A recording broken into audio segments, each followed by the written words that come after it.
मैत्रिणीचाच एक अनुभव सांगते मी तुला. त्यांना बँकेतून लोन हवं होतं. तर तिचा नवरा रोज बँकेत जायचा, रोज सांगायचा, की म्हणजे एकतर बसवून ठेवायचे, मॅनेजर लवकर भेटायचा नाही आणि कितीही छान फाईल असेल तरी ते काय त्यांना दाद देत नव्हते.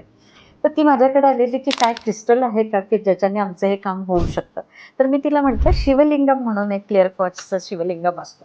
तर तो तू बरोबर फक्त ने आणि त्यावेळेस काय फरक पडतो मला सांग." ती म्हटली, "ओके." मग तिने मी जसं सांगितलं तसं चार्ज वगैरे करून तिने नवऱ्याच्या हातात तो दिला. ज्या दिवशी तो क्रिस्टल घेऊन गेला ना, त्या दिवशी जाऊन त्या खुर्चीत बसला. कारण रोजचं होतं खुर्चीत बसा, तासाभरांनी मॅनेजर बोलवणार. तर चक्क त्या दिवशी त्यांनी ज्या ज्या ठिकाणी म्हणजे 1-2 मिनिटं बसले नाही तोपर्यंत मॅनेजरनी बोलावलं, की त्यांना बोलवा. हा आत गेला माणूस आणि त्यांनी लगेचच सांगितलं, की तुम्हाला जितके हवे होते तेवढे आम्ही सँक्शन करतोय आणि तुमची फाईल मी अप्रूव्ह करून पुढं फॉरवर्ड करतोय. That was such a nice miracle म्हणतो ना, तितकी ती बाई खुश झाली होती, की इतक्या ईझी काय क्रिस्टलने जादू केली. सो क्रिस्टल असं जादू करतात.